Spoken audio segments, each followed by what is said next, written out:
నీలాంటి వాళ్ళందరికీ దాన ధర్మాలు చేయాలని నేను ఇక్కడ బోర్డెం పెట్టుకోలేదు.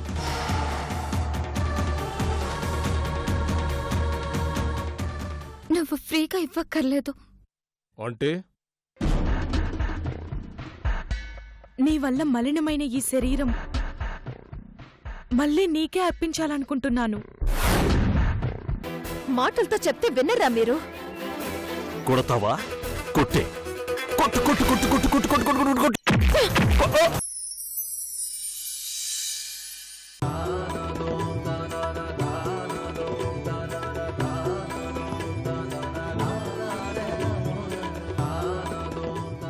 ఫైల్ పట్టుకుని ఇంటర్వ్యూకి వెళ్లాల్సిన వాడు పల్లీలు తినుకుంటూ పార్క్లో కూర్చున్నాడేంటి? కాసేపు కార్తీక్తో ఒక ఆట ఆడుకుంటే పోలా? హాయ్.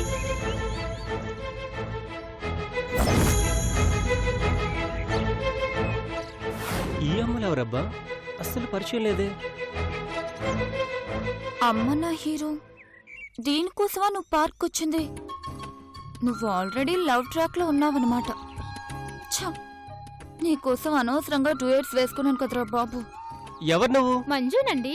మంజువో కోడి పుంజువో నాకేంటి? ఇదేంటి తెలియనట్టు మాట్లాడుతున్నాడు? మీరు చేస్తున్న పనేం బాలేదండి. పల్లీలు తినడం కూడా తప్పేనా? నేను మాట్లాడుతుంది మీరు తినే పల్లీల గురించి కాదు, మరి మీరు చేసిన మోసం గురించి. మోసమా? అంటే ఈ అమ్మాయిని ప్రేమించి వదిలేశాడా ఏంటి? ముత్యం బంగారం అనుకున్నాను కదరా బాబు. ఎందుకు నన్ను ఇంత మోసం చేశారు? మోసం ఏంటి? కాస్త క్లియర్ గా తాళడా. మీ నాన్నగారు మా ఇంటికి ఫోటోలు పంపించారు. మిమ్మల్ని చూసి ఎన్నో కలలు గనేశాను. మీరు నా భర్తను ఫిక్స్ అయిపోయాను. తీరా చూస్తే మీరు నన్ను పెళ్లి చేసుకున్నారంట కదా. ఓహో, మా బాబు చూసిన సంబంధం నువ్వేనా? అమ్మయ్యా, మనసు తేలిక పడింది. కావాలంటే కట్నం మరో 5 లక్షలు పెంచుతాం. దయచేసి నన్ను పెళ్లి చేసుకోండి. హలో, పెళ్లిళ్ళు దయతో చేసుకోకూడదు, ఇష్టంతోనూ ప్రేమతోనూ చేసుకోవాలి. పెళ్లి విషయంలో బాగా క్లారిటీ ఉన్నట్టుంది.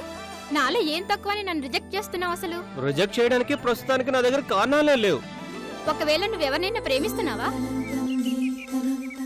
ఈ ఐడియా ఏదో బాగున్నట్టుంది.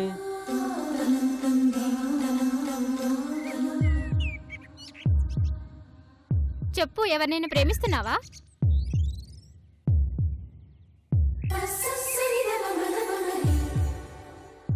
అవునని చెప్తే తిక్కలది ఎవరిని ప్రేమించావని అడుగుతుంది. ఇప్పుడు ఎలా? శనక్కాయలు తింటే ఐడియా వస్తుంది.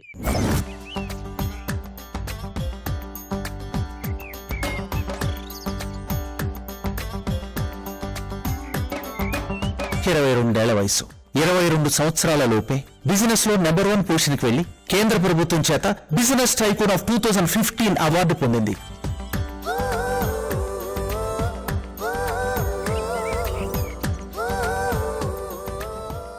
ఏంటి ఆలోచిస్తున్నావు? అడుగుతుంటే సమాధానం చెప్పవేంటి? నేను ప్రేమించలేదు, నన్నే ఒక అమ్మాయి ప్రేమించింది.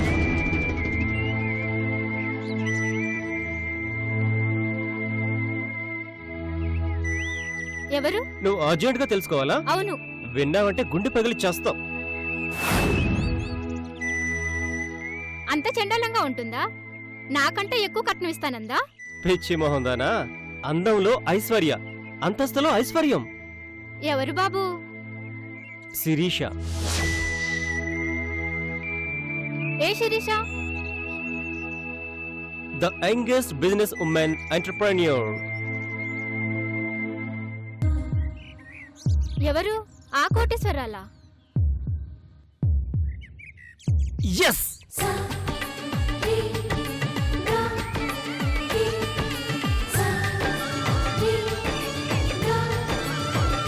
నీ మొహానికి అంత సీనుందా? అదేంటి అలా అనేసావు?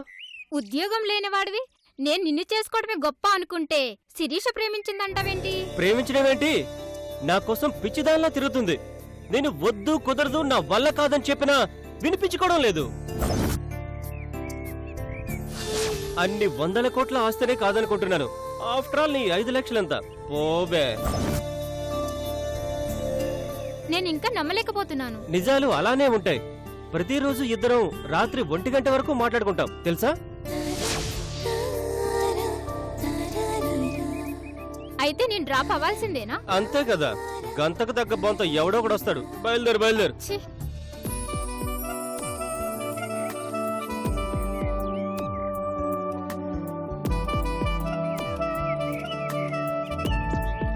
అమ్మ నా కార్తీక్, నీ దగ్గర ఇన్ని కోతలున్నాయా? చెప్తా నీ సంగతి. అమ్మయ్యా, బతికించావు. పేపర్ కటింగ్ సూపర్ గా ఉపయోగపడింది. లేకపోతే ఈ దెయ్యం బారిన పడి గిలగిలా కొట్టుకునేవాణ్ణి. వేరుశెనక్కాయలే కాదు, వేరుశెనక్కాయల కట్టిన పేపర్ కూడా ఐడియా ఇస్తుంది. Hello sir. నువ్వా? ఇలా వచ్చావేంటి సుబ్బలక్ష్మి? మీరెలా వచ్చారో నేను అలాగే వచ్చాను. నేను ప్రశాంతత కోసం వచ్చాను. నేను అందుకే వచ్చాను. అవును, ఇందాక మీరు ఒక అమ్మాయితో శిరీష గారి గురించి మాట్లాడుతుంటే విన్నాను. ఓకే. ఆవిడ మీ వెంట పడుతుందా? ఎస్. నా పర్సనాలిటీ, నా ఫిజిక్స్ చూసి వద్దు వద్దు అంటే ముద్దు ముద్దు అంటూ వెంట పడుతుంది. I'm a glamour boy, you know. Yeah yeah yeah, ఐను. పాప మీ వెంట అంతలా పడుతుంటే మీరెందుకు పట్టించుకోవడం లేదు? సుబ్బలక్ష్మి, నాలాంటి సెన్స్ ఆఫ్ హ్యూమర్ ఉన్నవాడిని, నాలాంటి టాలెంటెడ్ ని, అలాంటి శిరీషులు ఎంతో మంది ఇష్టపడతారు. అలా అని అందరినీ ఓకే అనగలనా? నువ్వు మామూలు కోతలు రాయుడివి కాదురా బాబు. ఏంటలా చూస్తున్నావు? నాకు చిన్న సాయం చేస్తారా? చెప్పు సుబ్బులు. ఆ శిరీష గారి దగ్గర నాకేదైనా ఉద్యోగం ఇప్పిస్తారా? ఉద్యోగమా? నీకా? అవును, నాది చాలా పేద కుటుంబం. లెగ్గు జారిన చెల్లి, పెగ్గు తాగే తండ్రి, సిగ్గులని అన్న. ఇది మా కుటుంబం. బాధ్యత అంతా నాదే. అందుకే నన్ను కొంచెం రికమెండ్ చేయండి. సారీ సుబ్బులు. కష్టాల్లో ఉన్న ఆడపిల్లకి ఈ మాత్రం సాయం చేయలేరా? బేసిక్ గా నేను 10 మందికి సహాయం చేసేవాడినే. ఆ విషయం నీకు తెలుసు. అయితే ఇక్కడ ఒక సమస్య ఉంది. నేను ఉద్యోగం కావాలని రికమెండ్ చేస్తే అది అడ్వాంటేజ్ గా తీసుకుంటుంది. నన్ను పెళ్లి చేసుకో, ఆ తర్వాత నువ్వు ఎవరికి జాబ్ అడిగితే వాళ్ళకి ఇస్తా అంటుంది.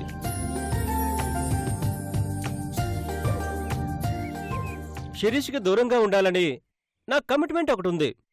ఇప్పుడు నీకోసం కిల్ చేసుకోలేను. ప్లీజ్ అండి. సుబ్బులు, నువ్వు మరీ ఇంత దీనంగా అడక్కు. టైం చూసుకొని హెల్ప్ చేస్తాలే. సమస్యల్లో ఉన్న ఆడపిల్లని శత్రువులా భావించకండి. Okay okay, bye.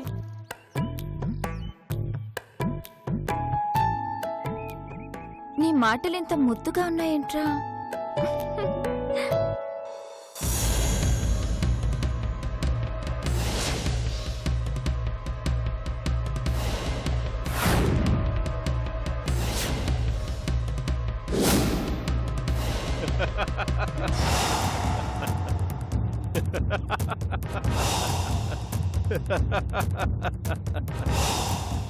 నవ్వద్దు. నువ్విలా నవ్వద్దు. నువ్విలా నవ్వుతుంటే నా ఈగో మీద పెట్రోల్ బస్సు అంటించినట్టుగా ఉంది. టెర్రరిస్టు కంటే యుగోయిస్టు ప్రమాదకరమైన వాడంటారు. ప్రళయాలు భీపత్సాలు సృష్టించేస్తాడంటారు. మరి ధర్మతేజ లాంటి యుగోయిస్టు ఏం చేయగలిగాడు? ఏమీ చేయలేకపోయాడు.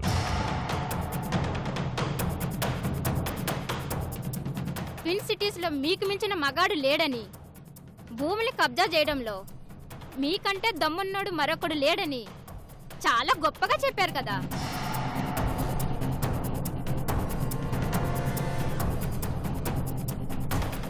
ఆఫ్టర్ ఆల్ ఒక ఆడదాని కాలిగోటిని కూడా కదిలించలేకపోయారు. ఏంటి ఏంటి వాగుతున్నావు? ఆగు, తెస్తా. ఆగు.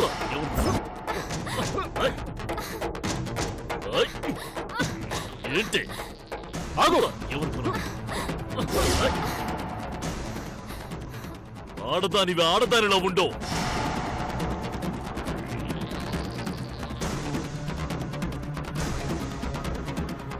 పియ్యలు పియ్యముల్లా ఫీల్ అయితే నేను భరించలేను. ఆడది నా ముందు అవమానించి మాట్లాడితే టెంపర్ పెరిగిపోతుంది నాకు. నీ కొడుకుది ఉడుకు రక్తం, ఏదో పొడి చేస్తాడని అనుకున్నాను. మా ముందు మాటలు చేతలు తప్పితే మ్యాటర్ ఏమీ కనిపించడం లేదు.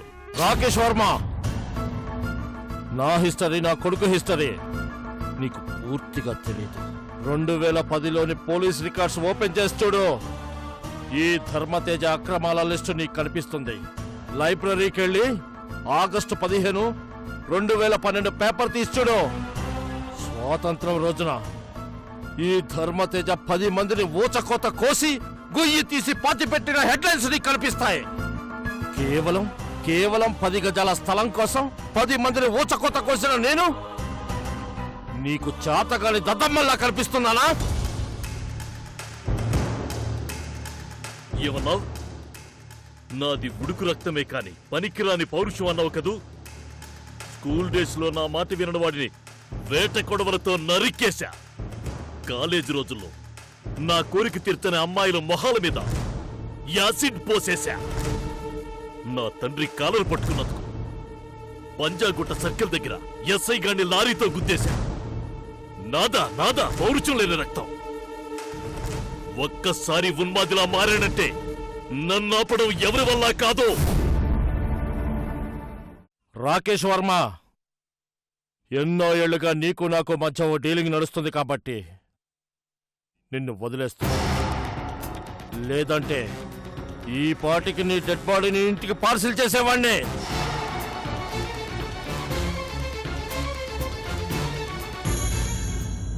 ఎక్కడికమ్మా? వాళ్ళేం మాట్లాడుకుంటున్నారో విందామని. ఏముంది, ఏ భూమిని కబ్జా చేద్దామా అని నా కొడుకు, ఏ అమ్మాయిని లాక్కొద్దామా అని నీ కొడుకు ప్లాన్లు వేస్తూ ఉండుంటారు. అంతకుమించి ఇంకేం చేస్తారు? మా అన్నయ్య ఇంటికి వెళ్ళక ముందు వరకు వాడెలా తగలడ్డా నాకెందుకులే అనుకునేదాన్ని. ఎప్పుడైతే నా మేనకోడల్ని ఈ ఇంటి కోడల్ని చేయాలని ప్రయత్నాలు మొదలు పెట్టారో ఆ రోజు నుంచి వాళ్ళనో కంట కనిపెడుతున్నానత్తయ్యా.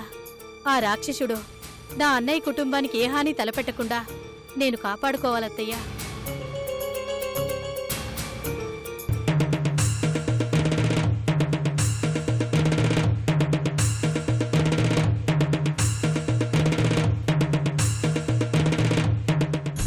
ధర్మతేజ, నిన్ను నేను తక్కువ అంచనా వేయడం లేదు. అలా నీకు ఎక్కువ సమయమూ ఇవ్వలేను. ఆ శిరీష నా మీద గెలిచిన గెలుపుకి నేను ఎంత టార్చర్ అనుభవిస్తున్నానో నీకు తెలియదు. నా కంపెనీలు మూతపడేలా చేసింది. బిజినెస్ ఫీల్డ్లో రారాజులా బతికే నాకు ఫ్యూచర్ లేకుండా చేసేసింది.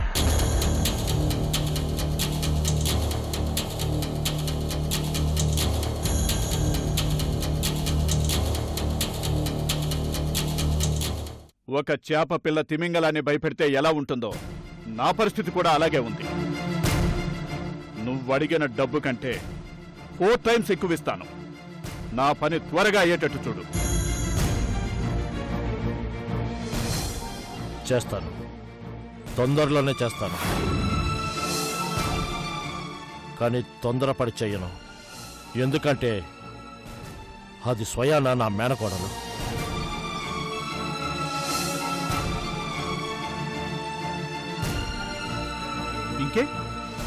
ఇంకా త్వరగా మన పని అయిపోతుంది కదా.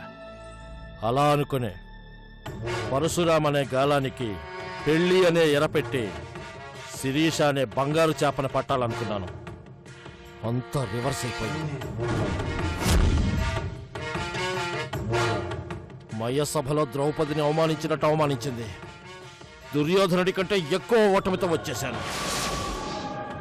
సామవేద దండోపాయాలలో దండోపాయం మాత్రం ఉపయోగించలేదు. ఇప్పుడు అది ఉపయోగిస్తాను. దెబ్బ పడితే దయ్యమై భయపడుతుంది, మరి మనిషి భయపడరా? రాకేష్ వర్మ, ఇంకోసారి నీ దగ్గర తలదించుకునే పరిస్థితి తెచ్చుకోను. ఆప్కా కమ్ పక్కా హో జాయేగా. ఆప్ జాయే. నీ కాల్ కోసం ఎదురు చూస్తూ ఉంటాను. బాయ్.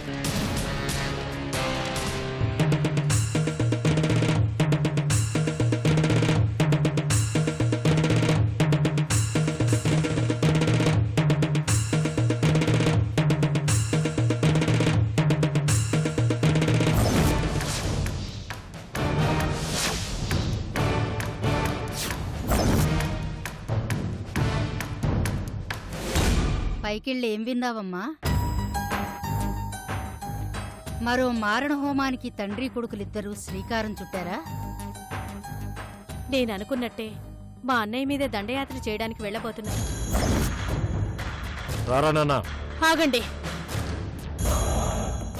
నేను కోరుకున్న పని విజయవంతం కావాలని ఎదురొస్తున్నావా శ్రీమతి?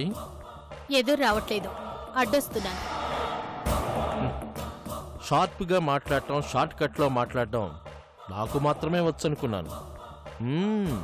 నీకు కూడా వచ్చేసింది. ఎక్కడికి వెళ్తున్నారు?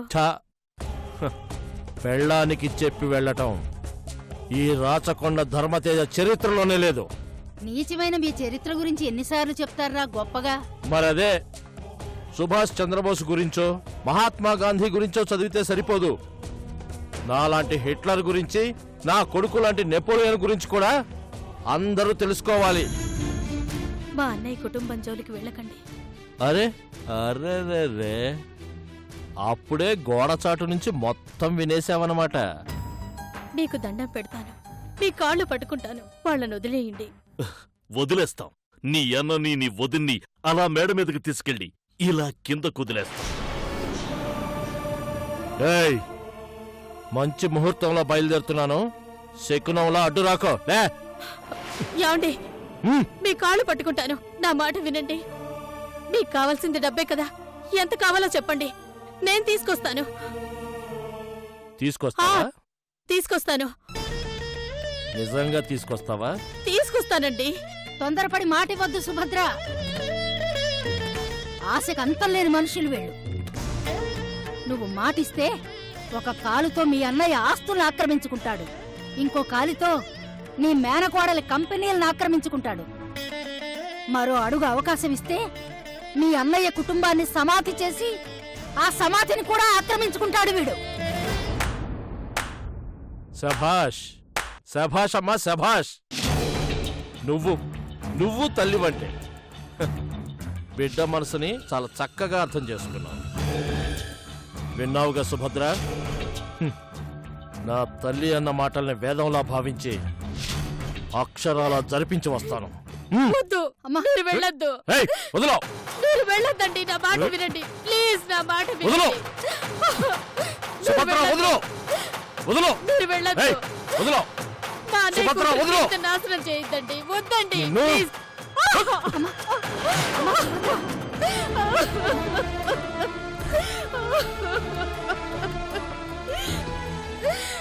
దేవుడా, ఇలాంటి వాళ్లకు చావునెందుకు ఇవ్వవు? అత్తయ్య, వాళ్ళని యాక్సిడెంట్ లో చంపేయాలి అత్తయ్య. పిచ్చిది. మంచితనాన్ని మంచు ముక్కలా, పాపాన్ని పర్వతంలా సృష్టించిన ఆ దేవుడు నీ మొర ఎందుకు విట్టాడమ్మా? ఊరుకోమ్మా, ఊరుకో, ఊరుకో.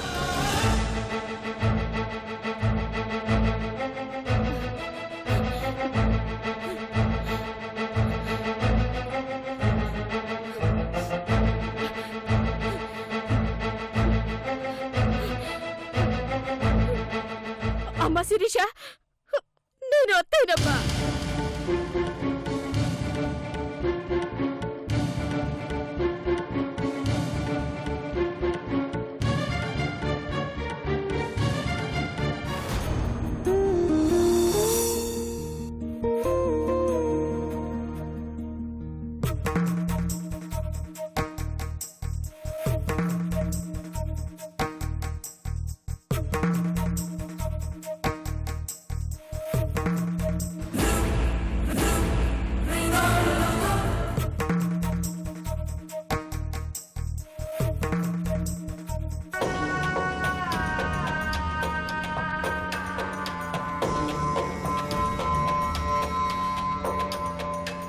బతిమిలాడితే పనులు కావు నాన్న. ఈరోజు ఆ కృష్ణరాజు గారిని లేపేద్దాం. ఆ శిరీష చచ్చినట్టు పెళ్లి కొప్పుకుంటుంది. చంపితే సమస్య తీరిపోతుందనుకుంటే ఆ పని ఎప్పుడో చేసేసేవాడిని. వాడిని చంపకూడదు, కానీ చావు భయం చూపించాలి.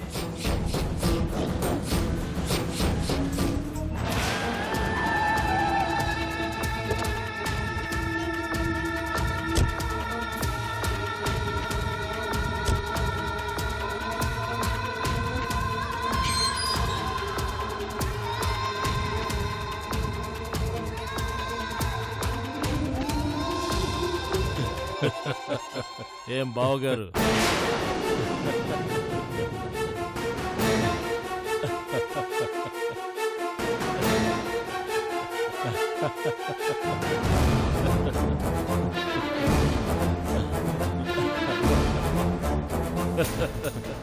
మళ్ళీ ఎందుకు వచ్చారు? నీ కూతురుతో మాట్లాడాల్సిన మ్యాటర్ ఒకటి ఉంది, అది మాట్లాడి వెళ్ళిపోతాం. ఉం? ఒకసారి బయటికి వెళ్ళి. శిరీష, శిరీష, వసే నా ముద్దుల పెళ్ళమా, బయటికి రావే. బేటీ లేదు. అచ్చా, అయితే బహుతచ్చా. కరెక్ట్ టైంలోనే వచ్చావన్నమాట. మేం చెప్పాల్సింది చెప్పాం, మళ్ళీ మళ్ళీ ఎందుకు వస్తున్నారు? చూడు, నువ్వు చెప్పాల్సింది నువ్వు చెప్పావు, నేను చెప్పాల్సింది నేను చెప్తాను. జాగ్రత్తగా ఉండు.